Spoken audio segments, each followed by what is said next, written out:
Hi everyone, I'm in Big Bear Lake and I'm meditating, and it's absolutely gorgeous here, and I want to show you some of the colors and how beautiful it is. And that's where the cabins are. That's where the lake was once. The lake has receded quite a bit, but you can also see the beauty around you and the colors of fall. And I want to talk to you about a meditation on happiness, and I want to give you a few pointers in how to create happiness in your life. And I'm listening to the chimes and I'm listening to children, and I hope you enjoy this program and you can share it with others, because I think it's important, and I spent a lot of time meditating over this and coming up with some brief ideas. So happiness is not something that you chase, like people have said. It's like a butterfly. If you chase it, it's going to go away. You reach your hand out and it just comes and sits on your hand. I mean, nature, it's a great way to look at it right now. The thing to look for is meaning in your life, and that's what creates most happiness. And there are four components of what creates meaning in your life. Number one is connection. Connection means connecting to people, and connecting to your history, and connecting to your people, and connecting to other people, and connecting to yourself, connecting to God, connecting to your community. So connection is extremely important. The stronger your connections are, the happier you are, the longer you live, the decrease the inflammation. There are many medical benefits of connection. Looking into somebody's eyes and talking to them about things that matter in your life are extremely important and produce hormones that cause longevity. And long-term connections and problem solving with your friends are extremely important. Connections with something higher than yourself, perhaps God, the world, the mystic nature, very important. Connection with your community, being part of something bigger than yourself, is also very important. This is what happens when I'm sitting in nature. Please ignore that.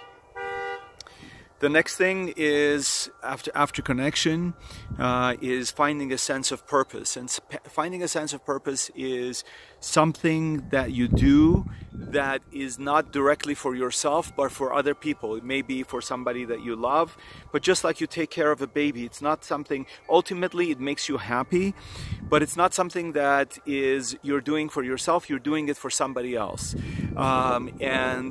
And so it could be, for example, for me, it could be taking care of my patients, and for a lot of people, it's their job. I've talked to people, nurses or people, even custodians in the hospital, keeping the beds clean, keeping the floor clean, making sure the patients don't get ill or sickness from bugs. It could be that whatever you do at your job, you do it so well to make somebody else happy. It may be that you do it for your family, for your mother, as a mother, for everybody. It's a different thing, but you do it in a way that it makes somebody else happy, and it gives you a sense of purpose to do something for somebody else.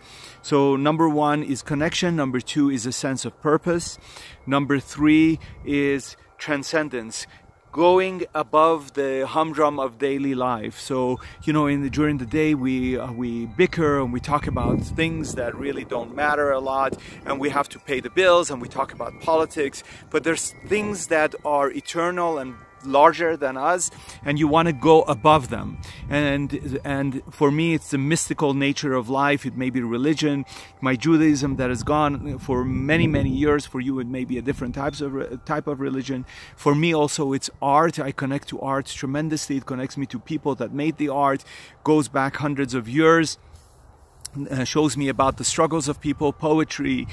Whatever it is, you have mystical moments in your life, and you have transcendence in your life, and there are times that you are flat, and then there are times that you peak in terms of emotions, and you feel that transcendence that connects you to everything in the world. And it's important to be there and try to get there many times. And a lot of times for me, it comes with meditation, being here in Big Bear Lake and connecting myself to a world around me.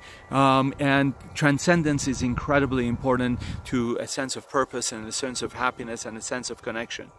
The last thing is what story you tell of your life. You tell of your life a story to yourself, and you tell of your life a story to other people, and you tell of your life a story to the future generations, your children, whoever is left behind you. And the story that you tell them can be a story of failure, of this happened to me and I failed and that's why I'm miserable, or it could be a story of overcoming failure and of success. So I went through a revolution and I struggled through life, and despite these things I became better, or I was hurt by people, but despite them I chose to be a better person and help other people. That story that you tell yourself brings you both connection, it brings you transcendence, brings you a certain sense of purpose, and brings you a story that tells you throughout other people's lives what you're about. It's all wonderful. It's all a sense of purpose, a sense of meaning, a sense of connection, a sense of transcendence, and a sense of life. And this is what brings you happiness. So if you weave these four categories together, and the more connection that you have, the more a sense of purpose that you have, the more a sense of mystical transcendence that you have, and the more you tell your story of greatness, of being part of the world and being part of everything, the more happy you will become. Love you. Take care of yourself. Please share this.